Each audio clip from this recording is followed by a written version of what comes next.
गिरजा जी का मंदिर है जहाँ पर किशोरी जी गौरा जी का पूजन करने के लिए आते हैं, जहाँ पर सुंदर सुंदर पुष्प खिले हुए हैं, सुंदर फुहारे चल रहे हैं। और इधर ये धनुष यज्ञ सुखदाई या की शोभा वर्णि न जाई। अब यहाँ से आगे अंतःपुर है, वहाँ हमारा प्रवेश नहीं है, आप जा सकते हैं। अंतःपुर में घूम करके आइए, उसके बाद में आपको मीना बाजार है, किनारी बाजार है, और भी सुंदर सुंदर प्रमुख वस्तु हैं, वो आपको दिखाएंगे। भगवान कहिए। हमें भूल नहीं जाना। नहीं, हमारा नाम मगनलाल है, ये छगनलाल है, दोनों भाई हैं। अच्छा जी। और यदि हमारा नाम भी भूल जाए ना, तो यहाँ किसी से पूछ लेना कि जिनके छत के ऊपर जलेबी सूखती है उनका घर कहाँ है। ये सब लोग जानते हैं। हाँ भगवान हमारे प्रणाम। छत के ऊपर जलेबी सूखती है। ठीक है। और चल दिए प्रभु श्री राम। देख रही हो ये दोनों राजकुमार कितने सुंदर हैं। इन्होंने करोड़ों कामदेव की छवि को भी जीत रखा है। असुर नाग नर किन्नर जितने भी सुने हैं, देखे हैं, इतनी सुंदरता हमें किसी में भी देखने को नहीं मिली जितनी सुंदरता इन राजकुमारों में हमें देखने को मिल रही है। हम इनको विष्णु भगवान की उपमा दें तो वो भी नहीं लगेगी, क्योंकि विष्णु भगवान के 4 भुजा हैं और इनकी 2 भुजा हैं। यदि हम शंकर जी की उपमा दें तो भी नहीं लगेगी, क्योंकि शंकर जी के 5 मुख हैं, इनका 1 मुख है। उनका विकट वेश है। ब्रह्मा जी की भी उपमा दें तो भी नहीं लगेगी, क्योंकि ब्रह्मा जी के 4 मुख हैं, इनके 1 मुख है।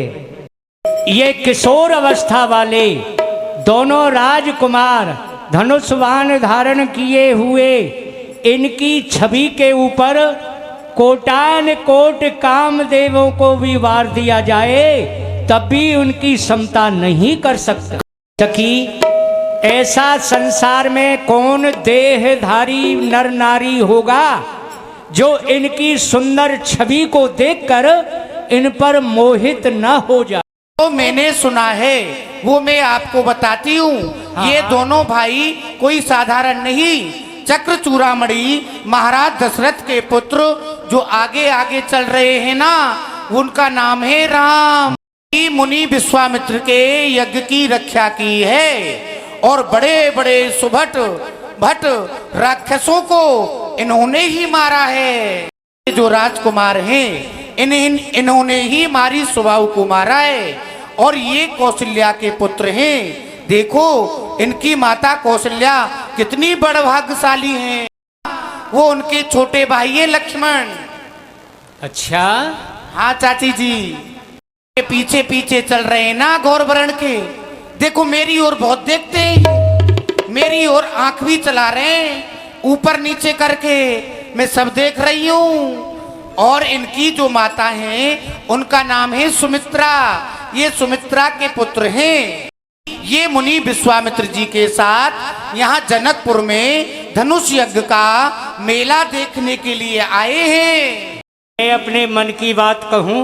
कहो ना। ये जो सामले वर्ण के राजकुमार हैं हमारी जानकी जी के योग्य वर हैं, यदि इनको महाराज देख लेंगे तो अपना प्रण छोड़ देंगे और जानकी जी का विवाह इन्हीं के साथ में कर देंगे। और वो सबको फल देने वाला है, तो हम तो विधाता से एक ही फल मांगती हैं, हमारी जानकी जी का विवाह इस सामले वर्ण के राजकुमार के साथ में। यदि संयोग से इनका विवाह यहाँ हो जाए तो हम सब भी धन्य धन्य हो जाएंगी। देखिए कितनी सुंदर जोड़ी बनेगी ये। काजर सो कामिन की शोभा अदकात जैसे। काजर से सुंदर स्त्री की शोभा हुआ करती है। काजर सो कामिन की शोभा अदकात जैसे, गरल महेश गरे गौरव प्रवीणा है। कारी निश्चंदते कमल मद करते सजे, कोयल कल कंठ बिना किन्हू न चीना है। मलियागिर चंदन की कारे सरपन सो रक्षा होत, मिश्री की चमक 5 फांस के अधीना है। अजी गुणीजन बखान्यो मेल काच और कंचन को, सिया सोने की अंगूठी राम साम रो नगीना है। लूट सत्य कर कहती हो चाची जी, मुंह में भी कुछ कचर पचर चल रहा है। और बोले इनकी- अपर कहो सखिनी का। और इनकी आंख भी बहुत चल रही है मेरी तरफ। इन आंखों पर चश्मा लगवा लो, मेरी ओर मत देखना।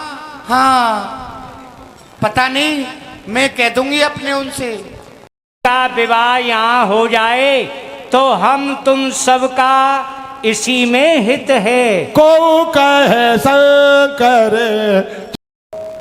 हे प्यारी सखी, हाँ, भगवान शंकर का वो कोदंड वो तो बड़ा ही कठोर है और इनका शरीर बड़ा कोमल है।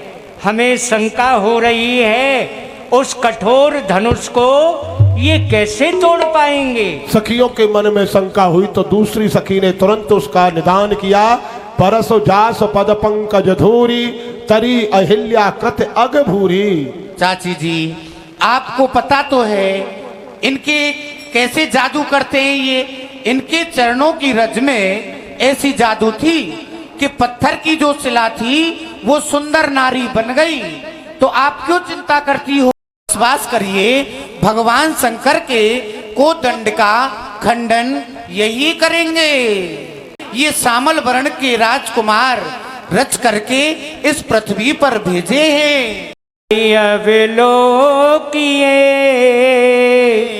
कैसी है मनोहर जोड़ी, आली अवलोकिए कैसी है मनोहर जोड़ी।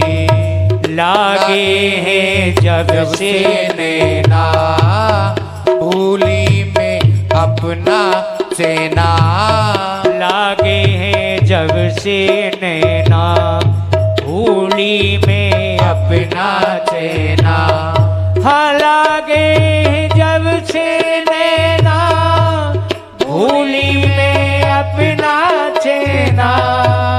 चलो री लो सब लाभ को लुटोरी, आली आली अवलोकिए कैसी है ये सुंदर जोड़ी। हे प्यारी सखी, हाँ चाची जी, ये हमारी तरफ देख नहीं रहे हैं। एक काम करो, इनके ऊपर पुष्पों की वर्षा करो। जब इनके ऊपर पुष्प डालेंगी तो ये ऊपर नजर करके हमको देखेंगे। इसके कई भाव हैं। क्या क्या भाव हैं चाची जी? देखो, जरा हमको समझाइए ना।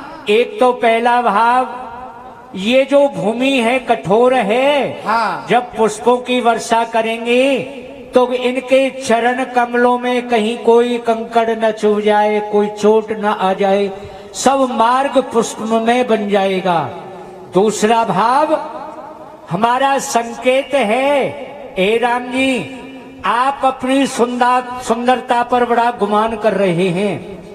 हमारे पुष्प वाटिका में आप आइए, वहां सुंदरता का प्रतीक आपको दिखलाएंगे। आप तो सुंदर हैं ही, लेकिन हमारी किशोरी जी भी कम नहीं है। हमारा भाव रहेगा ये हमें पुष्प वाटिका में आकर के मिले। ठीक है ना? और सरकार, आप तो ज्यादा सुंदर बनी रहे हो। देखो उनको कैसे मुंह मटका रहे हैं मेरी तरफ। मुझसे ज्यादा सुंदर नहीं हो आप, इसीलिए हम फूल डालकर आपको ये इशारा कर रही हैं, आना पुष्प वाटिका में, वहीं पर हम आपको मिलेंगी। फिर देखेंगी सारी कसक आपकी हम उसी बगीचे में निकाल लेंगी। देखा देखा कितने सुंदर है।